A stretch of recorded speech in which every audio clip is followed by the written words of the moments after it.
On July 6, 2026, at 02:17 hours local time, somewhere over the dark surface of the Sea of Azov, 19 sanctioned fuel tankers were moving toward occupied Crimea. They carried the lifeblood of Russia's war machine under foreign flags, hidden behind shell companies, invisible to sanctions enforcement. These were not ordinary merchant ships. Each was a link in a supply chain that kept Russian armored units fueled, Russian aircraft airborne, and Russian forces on the southern front operational. Together, they represented nearly 70% of Moscow's oil export capacity. A floating sanctions evasion network worth billions, built over 2 years to ensure the war could continue regardless of what the West decided. Russia's commanders believed the Azov Sea was safe.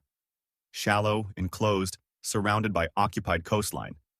They had decided it was a protected lake, a rear area logistics corridor beyond the reach of Ukrainian strike capability. They had no idea that Ukraine's unmanned systems forces had been watching every vessel, mapping every route, logging every transit for weeks. They had no idea what was already in the water. In the next 4 days, that assumption would be destroyed, along with 30 ships. 41 Magura V5 unmanned surface vehicles launched from concealed positions along the Ukrainian-controlled coastline at 01:44 hours, already racing toward the Shadow Fleet's transit corridor. At the same time, 2 waves of fixed-wing strike drones lifted off from forward staging areas near Zaporizhzhia, climbing to low cruise altitude and turning southeast. This was not a single strike. It was a campaign, 3 nights, multiple units, coordinated targeting across an entire maritime logistics network. The operation involved 3 units, drone formations Kairos and Raid, and the first UAV center. Each had a specific role. Kairos handled the deep maritime strikes. Raid managed approach corridor suppression. The first UAV center ran the parallel inland campaign, targeting power substations across occupied Crimea to compound the disruption. What was about to begin was the largest sustained naval drone offensive since the war started. To understand why this operation mattered, you need to understand what the Shadow Fleet actually was and what it was doing in the Azov. After Western sanctions cut off Russia's ability to move oil through legitimate channels, Moscow spent nearly 2 years building an alternative. Old tankers, registered in third countries, crewed by nationals of non-sanctioning states, insured through obscure intermediaries. Some operating under the flags of nations with no meaningful maritime inspection capacity. By mid-2026, this network had grown to several hundred vessels operating across multiple sea routes. The Azov corridor was among the most critical. Shallow draft tankers moving refined petroleum products from Russian Black Sea ports toward Crimea and the occupied southern territories, keeping the logistics chain alive at its most vulnerable point. These were not just fuel ships. They were the reason Russian armored columns in Zaporizhzhia Oblast could still move. They were the reason Russian aviation at Belbek and Saki air bases could still fly combat sorties. Cut the fuel and the operational tempo of Russia's entire southern grouping drops. Ukraine's planners understood this when they started building the target package. The strange thing about a Shadow Fleet is that it's both hidden and visible. Hidden on paper. False registrations, shell company ownership, opaque insurance. But physically, it still has to move. And anything that moves on water long enough leaves a pattern. Here's the part that doesn't make sense on the surface. Ukraine's intelligence apparatus, working with satellite imagery, OSINT analysts, and maritime tracking data shared by international partners, had essentially mapped the entire Azov Shadow Fleet transit schedule. Every vessel, every route, every timing window. The fleet was operating in plain sight, and Russia's commanders apparently believed that occupying the coastline meant controlling the information. It didn't. Over 6 weeks, Ukrainian planners assembled the target package. They cross-referenced AIS transponder data, when it was active, with satellite imagery from commercial providers. They tracked fuel load signatures, draft measurements visible from aerial reconnaissance, and port call patterns at Kerch and Temryuk. When a vessel went dark on AIS, they followed it by other means. By the time the operation order was finalized, the targeting team had confidence intervals on 19 specific vessels, their routes, their speeds, their likely positions at 020 hours on the night of July 6th. The Magura V5 is Ukraine's primary maritime strike platform and one of the most capable unmanned surface vehicles in combat use anywhere in the world. Designed and built in Ukraine, the Magura displaces roughly 1,000 kilograms at combat load, carries up to 320 kilograms of explosive payload, and has a confirmed operational range of approximately 450 kilometers. It's fast for a surface drone, capable of exceeding 40 kilometers per hour at sprint, and it runs low in the water, presenting a radar cross-section that makes detection at range genuinely difficult, especially in sea states above 2. What makes the Magura particularly effective against the Shadow Fleet is not just the payload, it's the navigation system. The Magura uses a combination of GPS, inertial guidance, and optical terminal homing, meaning that even in a contested electromagnetic environment with active GPS jamming, the vehicle can acquire and track a target on final approach using visual lock. Against a slow-moving, low-maneuvering tanker at night, the terminal homing phase is extremely difficult to defeat. Russia had Pantsir S-1 systems deployed along portions of the Azov coastline, and some vessels in the Shadow Fleet were reportedly equipped with electronic countermeasure emitters designed to spoof incoming surface drones. Here is what nobody expected. Those countermeasures, calibrated for threats approaching from the direction of the open Black Sea, were oriented incorrectly for threats emerging from the shallow Azov approaches. Ukrainian planners had anticipated this and routed the attack vectors specifically to exploit that orientation gap. One detail that stuck in the after-action analysis. At least 4 of the Magura vehicles had their approach headings programmed to swing wide and come in from the northeast, the direction from which a vessel moving away from Russian-controlled Kerch would least expect a threat. The ECM systems on the target vessels were looking southwest. But the operation hit its first real complication around 0030 hours on July 7th. A Russian naval patrol craft, a Raptor-class fast attack boat operating out of the Temryuk Coast Guard station, detected acoustic signatures inconsistent with normal Azov traffic. The patrol craft did not immediately identify the contacts as drones, but it altered course toward the detected signatures and began broadcasting on military frequencies. The Ukrainian operators running the Kairos strike package had 40 seconds to decide: abort the approach and lose the attack window, or accelerate and accept that the patrol boat might successfully call in the contact before the Magura vehicles reach their targets. They chose to accelerate. The first impacts were recorded at 0223 hours. A tanker identified in Ukrainian operational reporting as operating under a flag of convenience registration, last port of call Temryuk, took 2 Magura strikes on its starboard quarter. The fuel load ignited within 90 seconds. Satellite imagery captured the thermal signature within minutes. Here's a take that will probably generate some disagreement. The international community's failure to enforce its own sanctions created this military necessity. These vessels were sanctioned. Their ownership was known. Their routes were documented.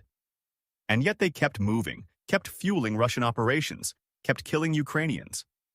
When the legal mechanisms of economic warfare fail to function, kinetic mechanisms fill the gap. That is not a Ukrainian policy failure. It is a consequence of the enforcement gap that Western institutions chose to leave open. By 0315 hours, 6 vessels were confirmed struck. Fires were visible on satellite imaging across a 40-kilometer stretch of Azov transit corridor. Russian Coast Guard assets from Kerch were moving toward the impact zones, but the shallow draft environment complicated rescue operations, and some of the burning tankers were still moving under their own propulsion, fuel loads fully engaged, turning the rescue corridor into a fire zone. The second night, July 7th to 8th, brought a different element into the equation. While Kairos and Raid continued prosecuting maritime targets, the first UAV center executed its parallel inland campaign. Fixed-wing strike drones, a mix of UJ-22 Airwave variants, and what Ukrainian sources described as domestically produced long-range loitering munitions, struck electrical substation infrastructure across 4 locations in occupied Crimea. The targets were not random. They were selected specifically because they supported the port facilities at Sevastopol and the fuel storage complex at Feodosia, meaning the maritime campaign and the infrastructure campaign were designed to compound each other. What do you think? Does striking civilian energy infrastructure in support of a military campaign represent a legitimate military operation, or does it cross a line? This debate has run through international law circles for 2 years now, and the consensus remains fractured. Drop your position in the comments. What stands out about this campaign is how much it reflects a maturation in Ukrainian military thinking. Early in the war, drone strikes were tactical events, individual vehicles hitting individual targets, often with uncertain results. What happened in the Sea of Azov beginning July 6th was operationally sophisticated. Coordinated timing, multi-domain execution, parallel target packages designed to create compound effects that exceeded the sum of their individual strikes. This is not a guerrilla campaign anymore. This is a military that has internalized precision strike doctrine and built indigenous systems capable of executing it. The Russian response over the 4 days of the campaign revealed something important. Moscow's initial position was complete denial. No strikes, no losses, routine operations. Then, as satellite imagery began circulating through OSINT channels showing burning vessels, the denial shifted to partial acknowledgement. Some incidents, cause under investigation, no significant operational impact. Within 72 hours, Russian maritime authorities had suspended transit operations through the Azov corridor entirely. Vessels that had been moving on schedule stopped moving. That is not the behavior of a logistics network that was not significantly damaged. By the end of the 4th day, July 10th, Ukrainian operational sources were reporting a tally that exceeded 30 vessels struck across the campaign. Ukrainian officials confirmed 19 fuel tankers, 1 cargo vessel, and 1 ferry in the first accounting. Independent OSINT analysis of available satellite imagery and AIS data supported a figure in that range, with some analysts suggesting the actual number of vessels that sustained operational damage, not necessarily catastrophic loss, but loss of mission capability, was higher. The ferry confirmation was unexpected. A passenger and vehicle ferry operating the Kerch crossing, listed in Russian reporting as a civilian logistics asset, was identified in Ukrainian strike packages as a dual-use vessel supporting military vehicle movements between the Russian mainland and Crimea. Its inclusion in the target list generated immediate controversy. Russian state media used it to frame the entire campaign as terrorism against civilian infrastructure. Ukrainian military sources maintained the vessel was actively being used for military logistics transits on the nights in question. Going through the available OSINT on this specific vessel, the picture is genuinely ambiguous. The ferry's operational pattern over the preceding 3 weeks showed a marked increase in night transits and a change in manifest procedures consistent with military cargo handling. But the vessel had also continued to carry civilian vehicles and personnel during day operations. This is one of the hardest categories of targeting decision in modern warfare. Dual-use infrastructure where civilian and military functions genuinely coexist. The campaign reached a critical decision point on the 3rd night. Russian forces, now aware that the Azov corridor was under sustained attack, had begun repositioning Panzer S-1 vehicles to coastal positions optimized for surface drone engagement, and had moved additional fast attack craft into the transit corridor as both a deterrent and an early warning layer. The Ukrainian planners running the 3rd night of strikes faced a degraded approach environment. What had worked on night 1, exploiting the ECM orientation gap, would not work again. The coastal Panzer positions now covered the northeastern approach vectors, and the fast attack craft presence meant that acoustic detection would be faster and better positioned to call in contacts before they reached their targets. The Kairos unit's response was to restructure the attack into a multi-axis approach with decoy elements running ahead of the strike vehicles. Some of the Magura vehicles used on Night 3 were configured without warheads, pure decoys designed to saturate the Panzer radar picture and force targeting decisions while the actual strike vehicles came in behind them on a different bearing. It was a tactically elegant solution to a problem that had developed in real time, executed within a 48-hour window. The decoy Maguras activated Russian targeting radar, and expended the Panzer missile load on non-warhead vehicles. The following strike wave reached targets that were now radar-blind. Most people assume that drone campaigns become less effective as the defender adapts. This campaign suggests the opposite can be true, that adaptive attackers with sufficient asset pools can cycle faster than static defenders can reconfigure. The final tally, confirmed across Ukrainian military sources, OSINT analysis, and partial Russian acknowledgements, stands at more than 30 vessels struck over 4 nights, with 19 confirmed as sanctioned Shadow Fleet fuel tankers. Secondary fires from fuel cargo burned for up to 18 hours on some vessels, consistent with full or near-full load states at time of strike. Several vessels were assessed as total losses. Others sustained damage sufficient to require dry dock repair, taking them out of the Azov logistics circuit for weeks at minimum. Russian state media's coverage of the campaign was notably restrained. The initial silence gave way to framing around Ukrainian terrorism, language that has become familiar in Moscow's media playbook whenever a strike lands with strategic significance. There was no coverage of Russian countermeasures succeeding. The Coast Guard mobilization, the Pantsir repositioning, the fast attack craft deployment, none of it received the kind of coverage it would have received if Russian authorities believed it had successfully stopped the campaign. The Azov suspension of traffic was the most telling indicator. When a logistics corridor that has been operating continuously for months suddenly goes quiet, the operational signal is clear. Russia assessed the risk of continued transit as unacceptable and chose to halt movement rather than continue absorbing losses. That decision, taken by Russian military logistics commands, is the strategic outcome Ukraine's planners were targeting from the beginning. Will Russia find a way to restore the Azov logistics corridor? Drop yes or no in the comments. We'll check the satellite data and come back to this. The Sea of Azov campaign, beginning July 6, 2026, crossed a threshold in the maritime dimension of this war. Ukraine's unmanned systems forces demonstrated the capacity to execute a sustained, multi-night, multi-domain strike campaign against a distributed maritime target set, coordinating surface drones, fixed-wing strike drones, and inland infrastructure strikes into a coherent operational package. The scale exceeded any previous Ukrainian naval drone operation. The targeting precision was sufficient to consistently hit moving vessels in a degraded electromagnetic environment. And the adaptive response to Russian countermeasures on Night 3 demonstrated a planning and execution cycle fast enough to outpace the defender's ability to reconfigure.